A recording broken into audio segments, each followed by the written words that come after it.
What's going on, guys? Welcome back to our tutorial world here on the Bedrock edition, and today we've got another farm design I'm not going to be taking credit for. The initial design was done by Mango. If you don't know who he is, search him on YouTube. He is a redstone wizard. Now I've had to actually adapt and change his design. Now it is a fully automatic, albeit extremely slow, mushroom farm. Now, there is mushroom farms out there where you sort of grow the larger mushrooms and still have to manually chop it down. This one is fully automatic and it will just continuously run without you having to do anything. Now, it works with the observer blocks, so if we say get a red mushroom, the way it works is that mushrooms can spread anywhere in basically it's a 5x5 area around the center point of the actual mushroom, and you can have up to 5 mushrooms spread there.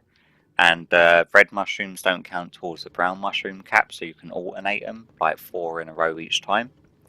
And then when one finally spreads to one of these bits of podzol, now you can use podzol or mycelium for this. I usually go for podzol because mycelium, when it gets dragged underneath, which I'll show you, if you have a mushroom growth there, it will kick out and it will drop it, and then the hopper minecart underneath will pick it up.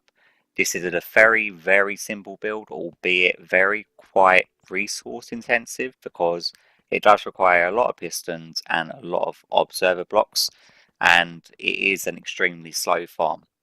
Like, waiting for mushrooms to spread naturally is a very slow process regardless of how big an area you've got for it. Now, I've had to adapt it because the original design uses quasi powering, which isn't in the Bedrock edition. Now, I'm going to quickly show you how to do it. We're going to just make a 5-section one. So we want, I believe it's 20 long. So 1, 2, 3, 4, 5, 6, 7, 8, 9, 10, 11, 12, 13, 14, 15, 16, 17, 18, 19, 20. I believe that's 20. 4, 5, 6, 7, 8, 9, 10, 11, 12, 13, 14, 15, 16, 17, 18, 19, 20. Yeah, it's 20. And then you just want to whack a couple of redstone blocks, or whichever way you want to power your rails. I tend to use redstone blocks because I'm not shy of redstone in my world. And go like so. And then we just wrap this end round. And then for this end we can do our collection. So break a few blocks just like that. Do a chest. Hopper. Hopper. And then another hopper. Normal rail round just like that. And that's your first section pretty much done and dusted. So then you want to get your building block of choice. We want to grab some blue concrete. And then you just want to bring it up by 1 and just run it the length of the powered rails that we just run. Flying mechanics in this is a lot more different than console editions. So once again, bear with me. We do that either side.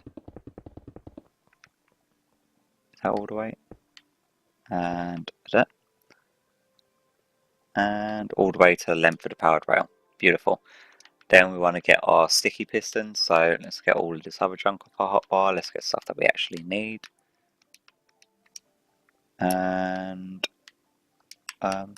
observer blocks. What I really don't like, which I found with the Bedrock edition, usually if you've got something on your hotbar and you want to do a quick select, so as you can see I've got the podzol on my hotbar, but if I wanted to do a pick block, it will actually replace the observer rather than revert into the podzol in my inventory, which is a really silly way of it working. On the console edition, if it's already on your hotbar and you do the pick block, it will just go over to that block rather than replacing the block that's in your hand. But yeah, it's one of them little things that are different yet again. I just want to run a row of sticky pistons. They have to be sticky pistons, by the way, either side. And then we want to get our podzol. Now, podzol is quite easy to find. It's usually in the spruce wood forests, and you also find like mossy cobblestone there as well. So yeah, now you want a line of podzol in the middle. Come on. Thank you. Just like so. And then we want to get any random block. Want to run that Oh, if it wants to run all the way along. Do the same for the other side. This is just a placeholder for our observer blocks, like so. And then, no, not facing down. That's that. There we go. And really, stupid thing. And all the way along. There we go. Now you can have this as long or as small as you want. You can hide it completely in the ground. It doesn't really matter because mushrooms still spread even with no light. When you use podzol or mycelium, obviously you can then have light around it, but if you were just using dirt, it would have to be underground under light level, I think 7, before mushrooms can spread on normal dirt. But yeah, you just want to get rid of all these placeholder blocks, just so then you've got this shape here. And then it's just a case of running redstone dust behind the observers on the blocks that you place to place our sticky pistons. Like so. Come on. Will you place? And then it's a case of placing our mushrooms. Now, if you're doing a long line like this, don't just try to have just all brown mushrooms because otherwise they won't spread correctly. You only want 4 maximum in a 5x5 area. Now, mushrooms can spread to the block above or the block below. Let's do that. Grab our brown mushrooms back, which means it can spread to this block here, or if you wanted to, it could spread to this block up here. But it can only spread in a 5x5 radius.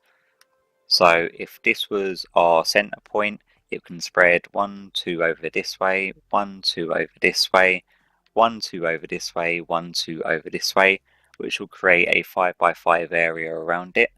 And it can also spread to the blocks below and the blocks just directly above. It cannot spread to that block up there. I mean, literally, it will be the block on the same level that the mushroom's on. Just in case you're wondering about that mechanic, but yeah, you want to go 4x4 of the different mushrooms. 4. 1, 2, 3, 4. And then that is it, fully done. We've got a mushroom there, but we've not placed our hopper minecart on the track. Give it a little nudge and away it goes. And then what will happen is that will just randomly, passively collect mushrooms and then drop them in the chest for you. So yeah, so when these spread, the observer will read it as a block update. Will send a signal to the sticky piston, pushing it, breaking the mushroom. Mushroom will get picked up by the hopper minecart and taken to the chest. But like I said, with the mechanics of mushrooms naturally spreading, it is an extremely slow farm, and as you can see, while building that one, we've got 1 extra red mushroom because there was 1 in there when I started, and that's in the space of around about 10-15 minutes if I check the timing on my recording. It's under 10 minutes, which isn't a great return obviously, but it's very rare that you need mushrooms for anything. I will be needing them shortly in my Let's Play for making the fermented spider eyes. But other than that, you've got mushroom stew, which I think uses them. I'm not sure if rabbit stew uses mushrooms in. But yeah, another quick and simple farm is fully automatic, which means you can just build it and then leave it, and it will passively collect mushrooms for you. So, just like so. Oh, if you want to avoid that from happening, the mushrooms jumping up there, you can just perfectly fine just do a layer of blocks or a layer of glass. Me personally, I still got to build this in my Let's Play, which I'm probably going to be doing later on today because I need to build a mushroom farm. But I'll probably build it like 2 layers underneath the ground and have a layer of glass just above it, just so that you can see down just along that section, sort of like that. And obviously the one in my Let's Play is going to be slightly different because it's console edition. This is definitely not my design though. I've adapted the original design from Mango. I'm making sure I give him the full credit for it because the life of me, I was trying to make a mushroom farm in my redstone test world, and I was mainly playing around with growing the larger mushrooms, trying to sort of use pistons to move them along, and then I was using TNT to blow them up and I was trying a lot of different fun ways of trying to farm the larger mushrooms, and it never occurred to me to try using an observer block on the natural mushroom spreading. But his design did not work for the Bedrock edition, so I've had to adjust it a little bit, and his design would usually have a block in the middle underneath there with also mushrooms, which would then double the chances of them spreading to either that block or that block. But the way that I've had to adjust his design, you can't do that because it will knock the one underneath off.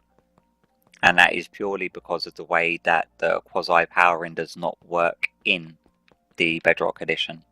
But yeah, this farm does work, it's fully automatic, and hopefully you found it useful, and hopefully I've explained everything pretty clearly. And yeah, hopefully you've enjoyed it, and if you have, and it's your first time channel, please consider subscribing for future Minecraft tutorials, and I'll hopefully see you all in the next one. Bye bye.